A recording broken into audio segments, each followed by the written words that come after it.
एक बार फिर से स्वागत है आपका बिजनौर वाइन्स चैनल में। और जैसा कि हम अपने इस चैनल के माध्यम से आपकी कई बार अनेक प्रसिद्ध लोगों से मुलाकात कराते रहते हैं, तो आज हम आए हुए हैं और यहाँ पर हम आज आपकी मुलाकात कराने वाले हैं पश्चिमी उत्तर प्रदेश में भाजपा के एक उभरते हुए नेता की जो छवि है वो बन रही है धीरे धीरे इनकी मुशीर अहमद जी से। जैसा कि हम सभी जानते हैं कि भाजपा को अधिकतर जो है मुस्लिम विरोधी माना जाता है और मुस्लिम चेहरे दूरी बनाए रखते हैं भाजपा से। और लेकिन मुशीर अहमद जी एक ऐसा चेहरा है जो भाजपा के कट्टर समर्थक हम कह सकते हैं, जो भाजपा के कट्टर समर्थक हैं और अपनी बात को बिल्कुल खुले दिल से कहते हैं, किसी से घबराते नहीं हैं। और मैं आपको बता दूं कि जो मुशीर अहमद जी हैं वो अल्पसंख्यक मोर्चा भाजपा है जो है वो जिला कार्यकारिणी सदस्य हैं, मंडावर मंडल प्रभारी हैं और बुद्धिजीवी सम्मेलन के सह संयोजक हैं।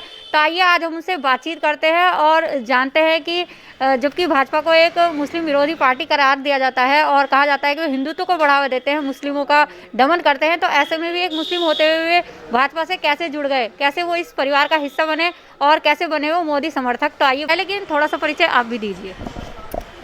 सबसे पहले तो आपका मैं स्वागत करता हूं, आपको धन्यवाद देता हूं कि आपने मुझे इस लायक समझा कि आप मेरे शोरूम पर तशरीफ़ लाए। इसके लिए मैं आपका बहुत बहुत शुक्रगुजार हूं। दूसरी बात आपने कही कि पश्चिमी उत्तर प्रदेश का उभरता हुआ चेहरा नहीं, बस मैं अपने आप में एक मामूली सा कार्य करता हूं भारतीय जनता पार्टी का, और उसमें मैं अपने आप को गौरवान्वित महसूस करता हूं। मैं यहाँ पर एक बात रखना चाहती हूँ कि जैसे भाजपा का तो अधिकतर कहा जाता है कि ये मुस्लिम विरोधी पार्टी है और मुस्लिमों का दमनकारी नीति अपनाती है, हिंदुत्व को अधिक बढ़ावा देते हैं। मोदी जी को तो छोड़िए, योगी जी को ज़्यादा ही कहा जाता है। तो आप ऐसे में एक मुस्लिम होते हुए भी भाजपा के कट्टर समर्थक कहे जाते हैं, तो ऐसा कैसे?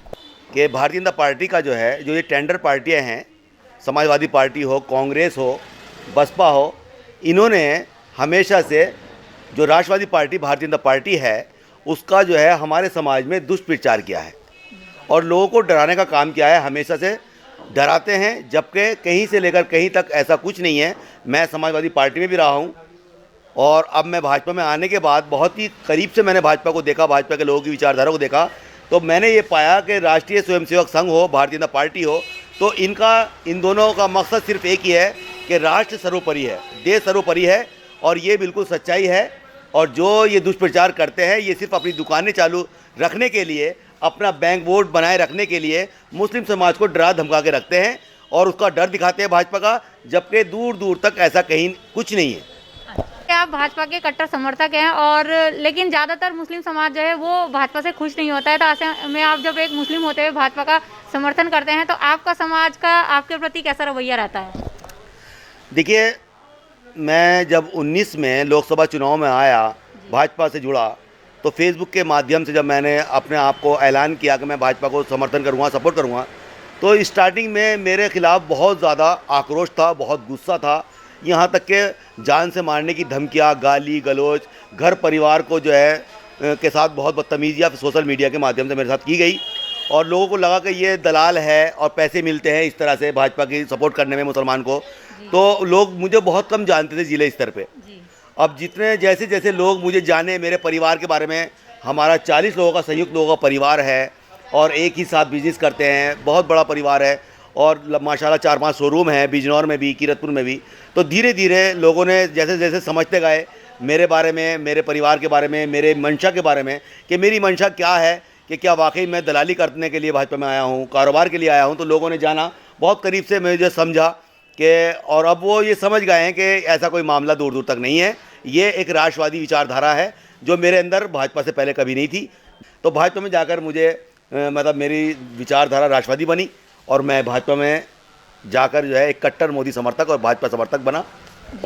तो देखिए, एक बहुत अच्छी बात यहाँ पर मुशीर जी ने कही है कि राष्ट्रवाद सबसे ऊपर है, कोई भी धर्म हो, कोई जाति हो, उन सबको नीचे रखकर हमें राष्ट्रवाद को लेना चाहिए। और मुशीर जी जो है वो राष्ट्रवाद को सर्वोपरि रखते हैं, अपने धर्म से भी ऊपर। ये बहुत ही अच्छी इनकी बात लगी मुझे। अच्छा सर, जैसे आजकल जो चल रहा है कि मोदी जी ने जो है 3 कृषि कानून तो वापस ले लिए हैं, लेकिन फिर भी जो किसान नेता हैं वो अभी भी आंदोलन बंद नहीं कर रहे, तो इस बारे में आप क्या कहना चाहेंगे, आपको क्या लगता है?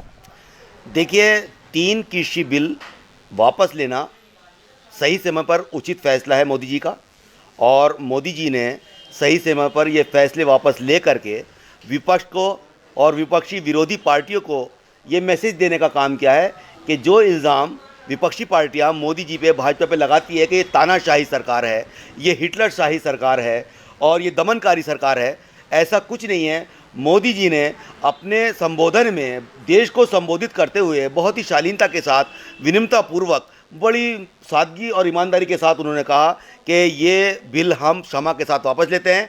और इसके साथ साथ ये भी कहा कि हम सही तरीके से किसान भाइयों को समझा नहीं सके हैं। अब जिस तरह से जो भाषा शैली देख रहा हूँ मैं किसान नेताओं की, तो उसमें ये साफ साफ संकेत मिल रहे हैं कि कहीं ना कहीं इस आंदोलन के पीछे विपक्ष का हाथ था। इस आंदोलन को खड़ा करने के लिए वो साफ दिख रहा है। अब ये तीनों बिल वापस ले लिए गए हैं और बिल्कुल संवैधानिक कानूनी कार्रवाई प्रक्रिया के तहत उनको वापस किया कहे जाने की मांग, मतलब कहा गया है कि पूरी संवैधानिक तरीके से वापस लिया जाएगा। तो इसमें अब कुछ कहने के लिए बचता ही नहीं है। अब अगर कुछ बच रहा है तो उन्हें ये लग रहा है कहीं ना कहीं कि वो सत्ता विरोधी जो है ताकतों के साथ वो खेल रहे हैं, कि पीछे से कहीं ना कहीं विरोधी पार्टियां उनको उकसा रही हैं ताकि जिससे कि 2022 में वो चुनाव में नुकसान पहुंचा सके। जबकि मोदी जी ने तीनों बिल वापस लेकर के 2022 को बिल्कुल क्लियर कर दिया है। इसमें कोई शक नहीं है कि दोबारा से आदरणीय योगी जी की सरकार, भारतीय जनता पार्टी की सरकार यूपी में बनने जा रही है। जी। अच्छा सर, तो यहाँ पर मैं एक सवाल और रखना चाहूँगी कि जैसे अभी पिछले दिनों सीसीए कानून को पारित किया गया था, तो उसमें भी मुस्लिम समाज के लोगों को ये लगा था कि हमें बाहर निकालने की साजिश की जा रही है देश से। तो इस बारे में आप क्या समझाना चाहेंगे अपने समाज के लोगों को? देखिए, जो CAA था उसका ताल्लुक इस बात से था कि जो हिंदुस्तान के तीन मुल्क जो कि बांग्लादेश, पाकिस्तान, अफगानिस्तान के जहाँ पे अल्पसंख्यक हिंदू भाइयों के साथ यातनाएं झेलते हैं, जो लोग जुल्म बर्दाश्त करते हैं, उन लोगों के लिए भारत सरकार ने कानून बनाया कि वो लोग अगर यहाँ आना चाहें तो आ सकते हैं। वजह उसकी है कि हमारे तो 57 मुल्क है, मुस्लिम समाज के 57 मुल्क है दुनिया में जाने के लिए, मगर हिंदू समाज को अगर कोई कहीं यातना झेलनी पड़ रही है तो वो कहाँ जाएगा। तो उसके लेकर के अब अफगानिस्तान में जो जुल्म जातियाँ देखने को मिली और मोदी जी जो है कितनी बाकायदा तरीके से इज्जत के साथ उनको जो है देश में लेकर आए, इसमें कोई बुराई नहीं थी। और फिर बाद में हमारे समाज ने इस बात को समझा और शंकर प्रसाद रवि जी के साथ में टीवी पर बैठ करके ये कहा कि हमें CAA से कोई आपत्ति नहीं है, जो कि शुरू में गलत मान रहे थे, फिर बस समझने का फेर था। CAA जो है किसी भी देश के इन तीन मुल्कों के अल्पसंख्यक हिंदुओं को हिंदुस्तान की नागरिकता देता है। इसमें बुराई क्या है? अगर हिंदुस्तान अब बांग्लादेश में हिंदुओं के साथ में कोई जुल्म जाती होती है, उसको जगह मिलनी चाहिए। भाई मुसलमानों को क्यों मिले? मुसलमानों का तो मुल्क है, पाकिस्तान मुसलमानों का मुल्क है, हिंदुओं का तो कोई दूसरा मुल्क ही नहीं है। जी। तो देखिए, मैंने आपको पहले ही बता दिया था कि मुशीर जी जो हैं अपनी बातों को बेबाक तरीके से रखते हैं और बहुत ही बेबाक तरीके से हमारे चैनल के माध्यम से मुशीर जी ने अपनी बातें रखी हैं। और बिल्कुल जो सवाल हमने पूछे बिल्कुल उनका बेबाकी से जवाब दे रहे हैं वो। तो सर, मैं चाहूँगी कि आप, बहुत हमें खुशी है कि हमारा ही क्षेत्र है किरतपुर और यहाँ के एक उभरते हुए चेहरा हैं, तो अपनी क्षेत्र की जनता से क्या कहना चाहेंगे? विधानसभा चुनाव तो आने ही वाले हैं अब।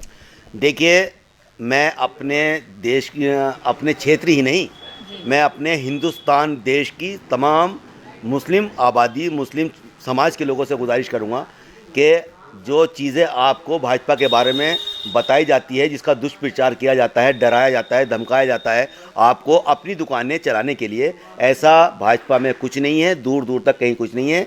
और रही कुछ घटनाएं होती है वो अफ़गानिस्तान, सीरिया, बांग्लादेश, सऊदी अरब में भी होती है, जहां घर में 5 लोग होते हैं वहां झगड़ा निश्चित है। आपका पड़ोसी से भी झगड़ा होता है, बिगाड़ होता है, हिंदू से भी लड़ता है, मुसलमान से भी लड़ता है, अपने मोहल्ले से भी लड़ता है। तो ये चीज़ें स्वाभाविक है। इन बातों को लेकर के आप बिल्कुल ये ना सोचें कि मुस्लिम विरोधी पार्टी भारतीय जनता पार्टी है, बिल्कुल नहीं है। वो एक राष्ट्रवादी पार्टी है, राष्ट्रवाद उसके लिए सबसे सर्वोपरि है और यही एक राष्ट्रवादी पार्टी होने की दलील है कि वो हमेशा सर्व समाज के बारे में सोचती है।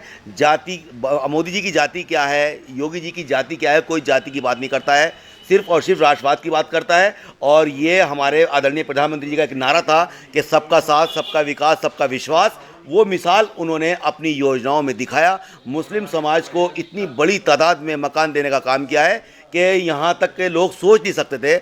मुफ्त अनाज दिया है, मुफ्त वैक्सीन दी है, मुफ्त गैस कनेक्शन दिया है, मुफ्त बिजली दी है और अपनी तरह से, पूरी तरह से अपने देश को एक बच्चों की तरह से, अपने एक बाप जो है देश को चलाता है, मोदी जी बिल्कुल वैसा ही काम कर रहे हैं। वो पूरी दुनिया में आज अमेरिका राष्ट्रपति बाइडेन से भी आदरणीय प्रधानमंत्री जी का जो मुकाम है देश के अंदर, दुनिया के अंदर जो मुकाम बनाया है, वो पहले प्रधानमंत्री बन चुके हैं। और मैंने अभी डिमांड भी की थी कि मोदी जी को कृषि कानून के बाद और अयोध्या फैसले के बाद भी कि मोदी जी को बहुत जल्द मेरा विश्वास यकीन है और मैंने मांग की थी कि पीस ऑफ द वर्ल्ड का अवार्ड से नवाजा जाना चाहिए आदरणीय प्रधानमंत्री जी को। तो देखिए, हमने आज आपकी बातचीत कराई है मुशीर अहमद लीलू जी से और उनके बेबाक बयान आपने हमारे इस चैनल के माध्यम से सुने। तो मेरी आपसे यही गुजारिश है कि सर्व समाज जो है, मुस्लिम समाज हमारा, जो कुछ गलतफहमियों का शिकार है, तो उनकी इन गलतफहमियों को दूर करने के लिए उन्हीं के समाज से एक व्यक्ति मुखर होकर बोल रहे हैं इस इंटरव्यू में। तो आप ज़्यादा से ज़्यादा इस वीडियो को शेयर कीजिएगा, लाइक कीजिएगा, ताकि अधिक से अधिक लोगों तक इनके विचार पहुँच सके। नमस्कार, धन्यवाद।